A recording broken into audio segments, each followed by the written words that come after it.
Hello everyone, आज हम लोग पढ़ने वाले हैं जेनेटिक्स एंड हेल्थ कि भाई जेनेटिक्स हेल्थ से कैसे रिलेटेड रहता है। तो वीडियो स्टार्ट करने से पहले अगर आप इस चैनल पर नए हैं तो प्लीज़ इसे सब्सक्राइब जरूर कीजिएगा और अगर आपको ये वीडियो पसंद आती है तो इसे लाइक एंड शेयर ज़रूर कीजिएगा। चलिए स्टार्ट करते हैं। Genetics and health. The basic principle of genetics were led by Mendel and Galton. तो जो मेंडल एंड गैल्टन थे उन्होंने बेसिक प्रिंसिपल ऑफ जेनेटिक्स दिया था 19th सेंचुरी में। ठीक है। नंबर ऑफ पेयर्स जो रहते क्रोमोसोम्स जो रहते हैं 46 रहते हैं। इसमें 22 पेयर्स तो ऑटोजोम्स रहते हैं, मतलब सेम नंबर XX रहता है फीमेल्स में और XY रहता है मेल्स में। अब जो जेनेटिक्स की ब्रांचेज हैं cytogenetics, immunogenetics, microbial genetics, clinical genetics. Now genes क्या रहते हैं? The units of heredity. ये हेरिडिटी की यूनिट होती हैं एंड कंटेन हेरिडिटी इंफॉर्मेशन। ये वो इंफॉर्मेशन को कंटेन करते हैं जो जनरेशन टू जनरेशन ट्रांसमिट होती है और ये एनकोडेड रहती है केमिकल स्ट्रक्चर के अंदर। ठीक है। और यही जीन्स जैसे किसी के वाइट हेयर्स हैं या फिर ब्लैक आइज़ हैं, ग्रे आइज़ हैं, तो ये सब जीन्स की वजह से। तो टाइप्स ऑफ जीन्स जो रहता है वो डोमिनेंट जीन्स, मतलब जिसमें हेट्रोजाइगस एंड होमोजाइगस स्टेट दोनों रहती हैं।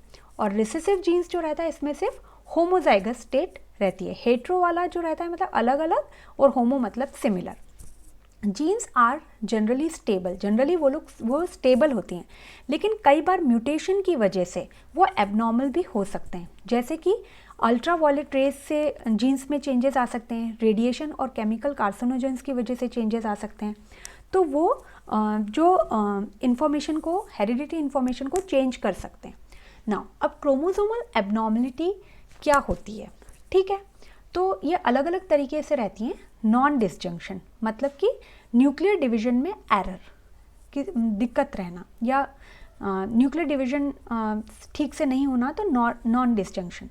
Translocation, portion of one chromosome breaks away and attach to another which is not homologous, मतलब दूसरी जगह पे जाके क्रोमोसोम का पोर्शन अटैच हो जाता है। डिलीशन, क्रोमोसोम डिटैच हो जाता है और लॉस हो जाता है वहाँ से। Duplication, some genes appear twice. Inversion, chromosomal segment inverted, invert होके लग जाता है और ऑर्डर ऑफ सीक्वेंस उसका चेंज हो जाता है। आइसोक्रोमोसोम, ये एबनॉर्मल क्रोमोसोम की स्पेशल क्लास रहती है। मोसासिज्म, सेल कंटेन 2 और more genetically different chromosomal type, मतलब कि अलग अलग टाइप के क्रोमोसोम रहते हैं। Now classification of genetic disorder, तो इसके अंदर हम 3 हेडिंग में पढ़ेंगे। तो सबसे पहला है क्रोमोसोमल डिसऑर्डर। तो ये रिलेट रहता है सेक्स क्रोमोसोम से एंड रिलेट रहता है ऑटोसोम से। दूसरा रहता है यूनिफैक्टोरियल या फिर सिंगल जीन और मेंडेलियन जीन डिजीजेज रहती हैं। और तीसरा रहता है मल्टीफैक्टोरियल डिसऑर्डर्स। तो इनके अंडर एंड हम जेनेटिक डिसऑर्डर्स को पढ़ते हैं। नाउ क्रोमोसोमल डिसऑर्डर जो हमने अभी पढ़ा था वो रिलेट करता है सेक्स क्रोमोसोम्स में। तो इसमें अलग अलग तरीके की सिंड्रोम्स रहती हैं। जैसे सबसे पहला है क्लीनफेल्टर सिंड्रोम। इसमें क्या होता है, एबनॉर्मल मेल्स रहते हैं। ठीक है। और इसमें ग्रोथ ऑफ हेयर जो होते हैं वो स्कैंटी है, मेंटल रिटार्डेशन है एंड गायनेकोमेस्टिया रहता है, मतलब मेल्स जो रहते हैं वो नॉर्मल नहीं होते हैं। तो XXY या फिर XXY मतलब एक्स्ट्रा X क्रोमोसोम इसके अंदर मेल में आ जाता है। नाउ XYY सिंड्रोम, इसमें क्या होता है, एक्स्ट्रा Y क्रोमोसोम होता है। यहाँ एक्स्ट्रा X है, यहाँ Y रहता है। तो इस टाइप के सिंड्रोम में क्या रहता है, anti social, aggressive, criminal behaviour और एक्सेप्शनल हाइट के कैरेक्टरिस्टिक्स रहते हैं। तीसरा रहता है टर्नर सिंड्रोम। टर्नर सिंड्रोम में क्या होता है कि इसका incidence 1 in 7,500 live born girls में रहता है। इसमें 45 क्रोमोसोम्स ही होते हैं इंस्टेड ऑफ 46। ठीक है। और इसमें एक जो है वो मिसिंग रहता है, इसलिए 45 रहते हैं। तो इसकी वजह से क्या होता है, शॉर्ट स्ट्रेचर रहता है, पल्मनरी स्टीनोसिस रहता है, एओर्टा कोआक्शन हो सकता है। ठीक है। टर्नर सिंड्रोम में ये फीमेल्स में रहता है। ये दोनों जो थे वो मेल्स में हैं, ये दोनों जो हैं ये फीमेल्स में हैं। मतलब टर्नर सिंड्रोम के बाद में सुपर फीमेल्स। इसमें क्या रहता है, 3 to 5 X क्रोमोसोम्स होते हैं। ये कंजेनाइटल एबनॉर्मलिटीज से रिलेटेड रहता है एंड मेंटल रिटार्डेशन होता है। तो ये वाले जो क्रोमोसोमल डिसऑर्डर थे वो हमने सेक्स क्रोमोसोम के अंडर हैंड पढ़े, Klinefelter, XYY syndrome, Turner syndrome and super females. Now chromosomal disorder के अंडर हैंड ही रिलेटिंग टू ऑटोजोम्स। अब ये ऑटोजोम्स से रिलेटेड है। तो इसमें क्या रहता है, बहुत अच्छा एग्जांपल है मंगोलिज्म या फिर डाउन सिंड्रोम। तो इसको सबसे पहले लैंगडन डाउन इन 1866 में दिया था। इसमें एक्स्ट्रा क्रोमोसोम होता है जो कि 21st पेयर पे रहता है, इसी वजह से इसको ट्राइसोमी 21 भी कहते हैं। तो मंगोलिज्म जो रहता है वो इंक्रीज होता है मैटरनल एज के साथ में, लेकिन फादर की एज से इसका कोई रिलेशन नहीं रहता है। मतलब जैसे जैसे मदर की एज बढ़ेगी मंगोलिज्म के चांसेस भी हो सकते हैं। तो 20 ईयर्स में जो वुमेन पे रिस्क रहती है वो कितना रहती है, इंसिडेंस उसका रहता है 1:3000, और 45 ईयर्स ऑफ एज के अंदर जो रिस्क रहती है वो 1:50। तो इसमें क्या फीचर्स रहते हैं मंगोलिज्म के अंदर, शॉर्ट स्टैचर रहता है, स्मॉल राउंड हेड रहता है, नैरो टिल्टेड आई स्लिट्स रहती हैं, मालफॉर्म्ड ईयर्स रहते हैं और शॉर्ट ब्रॉड हैंड्स रहते हैं, मेंटली रिटार्डेड होता है ये, एंड कार्डियक डिफेक्ट्स भी हो सकते हैं। ठीक है, तो ये वाली जो चीज़ है हमने क्रोमोसोमल डिसऑर्डर के अंडर हैंड 2 हेडिंग में पढ़ा है। तो मंगोलिज्म और डाउन सिंड्रोम ये वाइवा पॉइंट ऑफ व्यू से बहुत इंपॉर्टेंट है, तो ये पूछा जाता है। फिर अगला जो डिसऑर्डर जो हमने पढ़ा था वो यूनिफैक्टोरियल या मेंडेलियन डिजीजेस की वजह से, मतलब सिंगल फैक्टर की वजह से। तो इसको फर्दर हमने डिवाइड किया है ऑटोसोमल डोमिनेंट ट्रेट, जिसका एग्जांपल है एकॉन्ड्रोप्लेसिया और ABA ब्लड ग्रुप सिस्टम। फिर एक और रहता है ऑटोसोमल रिसेसिव ट्रेट, इसमें रहता है एल्बिनिज्म एंड एल्केप्टोनूरिया, इनके एग्जांपल्स हैं।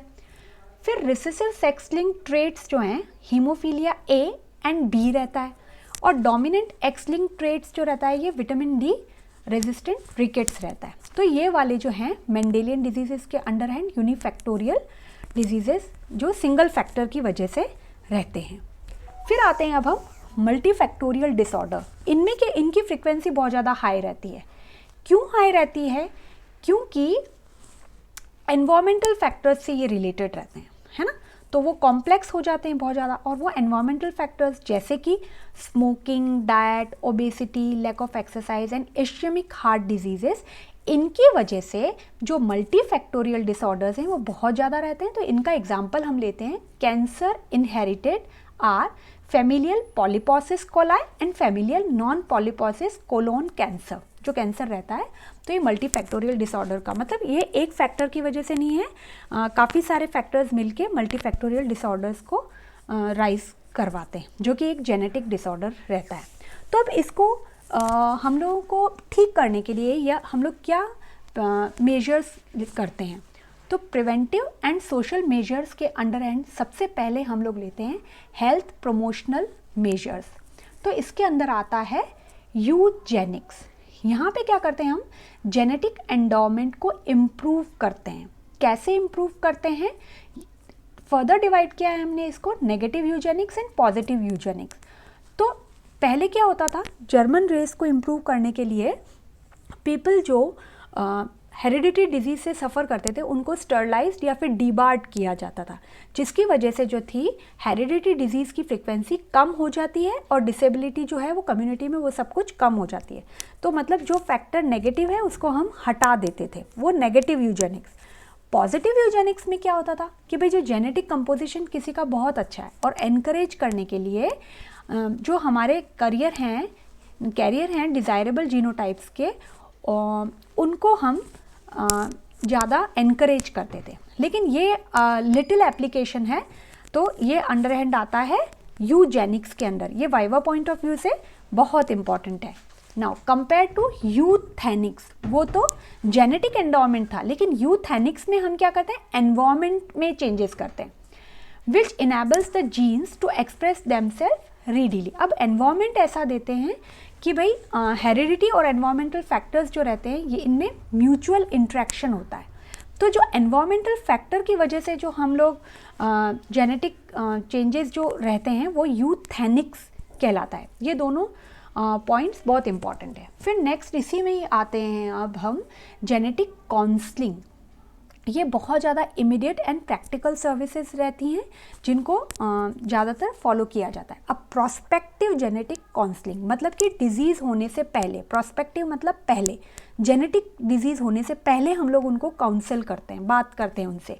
हम क्या करते हैं, आइडेंटिफाई करते हैं हेट्रोजाइगस इंडिविजुअल्स को स्क्रीनिंग प्रोसीजर से, जिसकी वजह से हेट्रोजाइगस मैरिजेस को रोका जा सके या कम किया जा सके। तो जैसे कि भी किसी को सिकल सेल एनीमिया है या थैलेसीमिया है तो हम आइडेंटिफाई करते हैं स्क्रीनिंग प्रोसीजर से और फिर हम उनको हम काउंसल करते हैं ताकि वो आगे फर्दर और कम्युनिटी में स्प्रेड ना हो।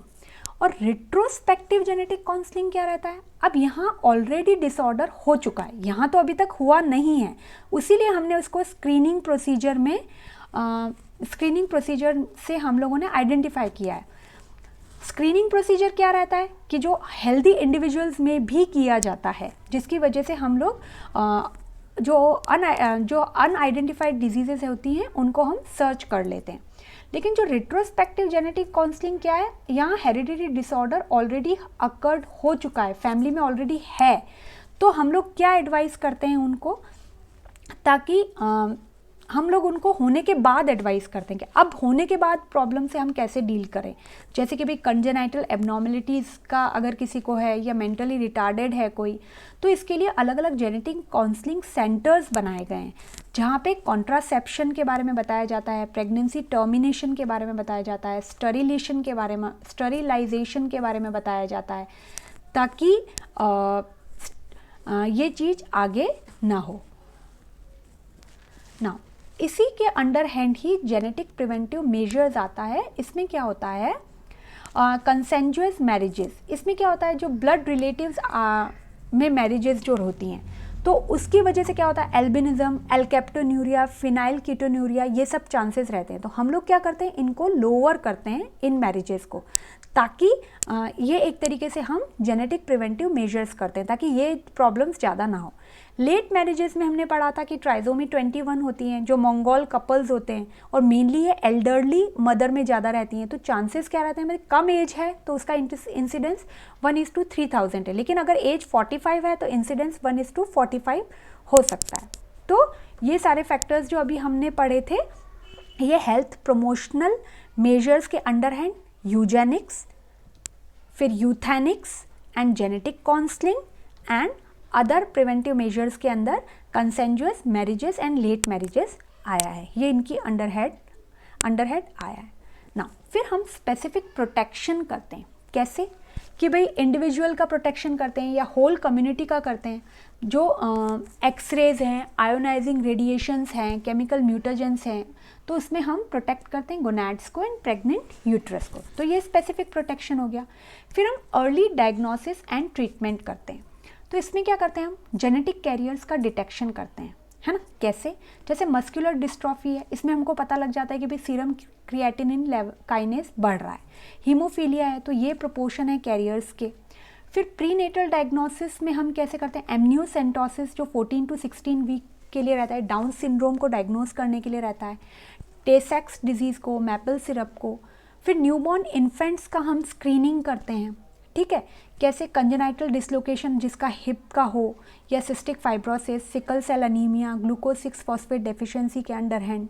फिर रिकॉग्निशन करते हैं हम प्री क्लिनिकल केसेस में, जैसे कि फिनाइल कीटोन्यूरिया, इसमें फिनाइल एलेनिन टॉलरेंस टेस्ट करके यूरिन को डिटेक्ट, यूरिन से हम लोग डायबिटीज़ को डिटेक्ट करते हैं, गाउट से हम सीरम यूरिक एसिड को देखते हैं, थैलेसीमिया में हम ब्लड पिक्चर को देखते हैं। तो इस तरीके से हम लोगों ने ये चीज़ें अर्ली डायग्नोसिस एंड ट्रीटमेंट करा, ठीक है। फोर्थ में हम लोग रिहैबिलिटेशन करते हैं। तब अब क्या होता है रिहैबिलिटेशन के अंदर, अब हम लोग उनको प्रॉब्लम हो चुकी है, अब हम लोग क्या करते हैं, उनको हेल्दी और प्रोटेक्टिव लाइफ जीने के लिए हम उनको बताते हैं कि भाई अब आपको इस तरीके से इन प्रॉब्लम से डील करना है।